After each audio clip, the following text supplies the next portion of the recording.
उपवास का मूल अर्थ क्या है? चलिए इस वीडियो में जानते हैं।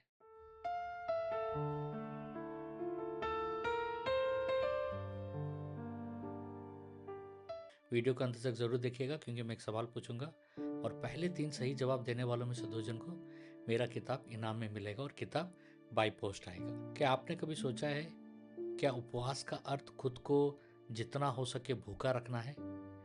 बाइबल क्या कहता है इस विषय में, आज हम जानने के प्रयास करेंगे। और गहराई में जाने से पहले मेरी किताब 40 दिन का संपूर्ण बाइबली उपवास मार्गदर्शक, इस किताब को जरूर पढ़िएगा। इसमें 40 दिनों की आसान उपवास तरीके, हर दिन कैसे उपवास करें, क्या प्रार्थना करें और क्या घोषणा करें हमारे ऊपर उपवास के समय में। ये किताब आपको फ्लिपकार्ट और amazon.in में मिलेगा। और अगर आप इस किताब को अब भी चाहते हैं तो नीचे डिस्क्रिप्शन में इसका लिंक दिया गया है, उसमें आप ई कॉपी डाउनलोड कर सकते हैं अभी।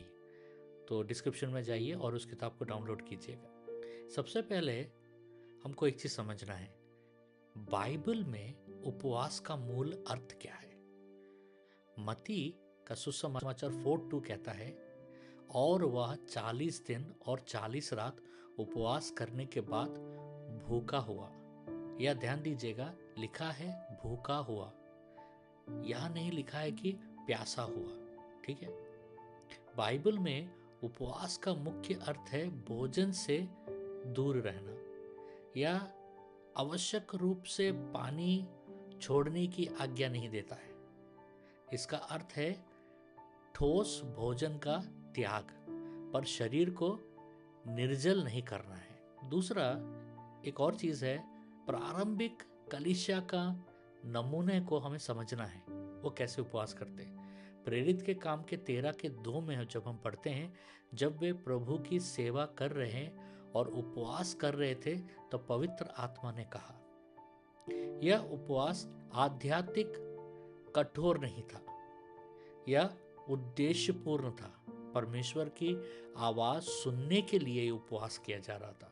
उपवास का लक्ष्य है आत्मिक सुनने की क्षमता बढ़ाना। ये हमारा मेन गोल होना चाहिए। भूख हड़ताल नहीं है उपवास। हम भूख हड़ताल के द्वारा परमेश्वर को प्रसन्न नहीं कर सकते। और एक चीज, देह मंदिर है, उसे नष्ट करना नहीं है। पहला कुरिन्थियन 6:19 कहता है, क्या तुम नहीं जानते कि तुम्हारा देह पवित्र आत्मा का मंदिर है। यदि देह मंदिर है तो उपवास का अर्थ मंदिर को हानि पहुंचाना नहीं है।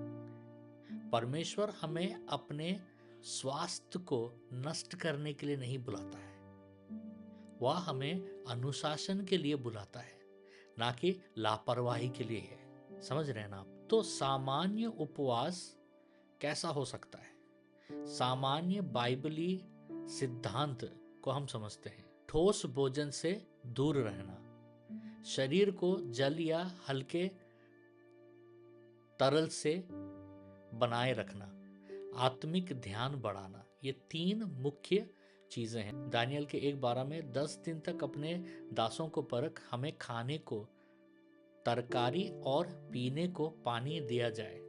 यह दर्शाता है कि बाइबल में लचीलापन है। उपवास नियमों का खेल नहीं है या हृदय की मनसा है। यदि कोई व्यक्ति दिन भर हल्का तरल लेकर प्रार्थना और वचन में लगा रहता है, वह उपवास का उद्देश्य पूरा कर सकता है।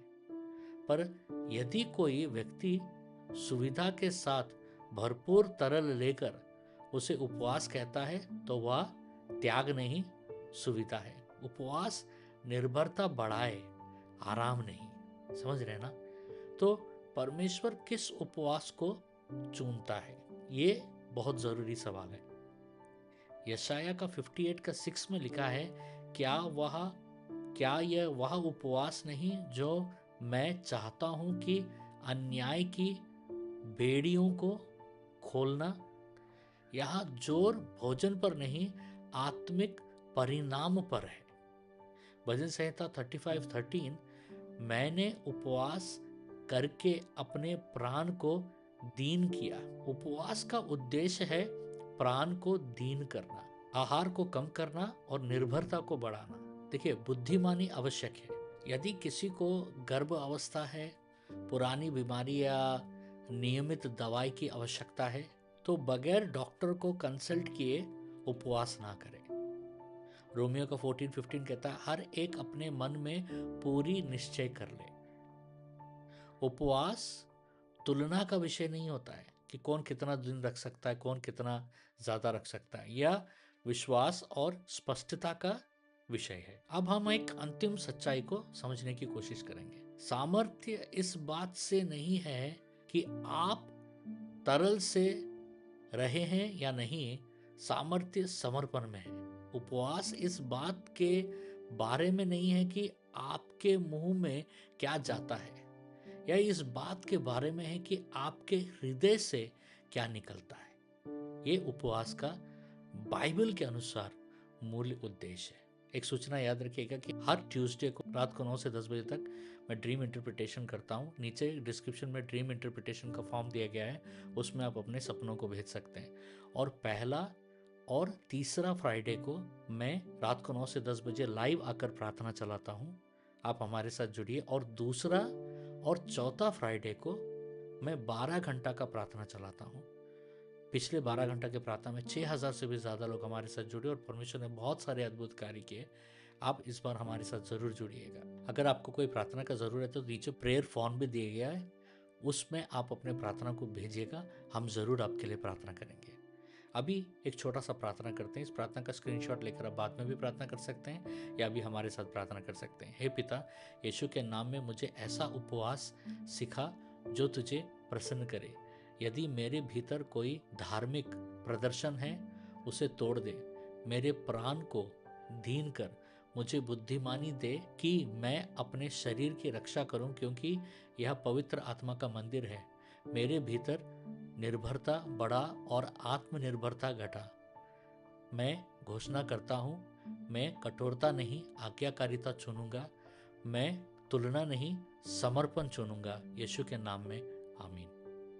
अब ये रहा इनाम के लिए आज का सवाल। भजन संहिता 35 का 13 में उपवास करने से क्या दीन किया गया? एक लाइन में भी जवाब दे सकते हैं और पहले 3 सही जवाब देने वालों में से 2 जन को मेरा किताब इनाम में मिलेगा और किताब बाय पोस्ट आएगा। और एक बात है, आप कमेंट्स को चेक करते रहिएगा, क्योंकि मैं विनर को कमेंट्स में अनाउंस करता हूँ। परमेश्वर आपको बहुत आशीष दे।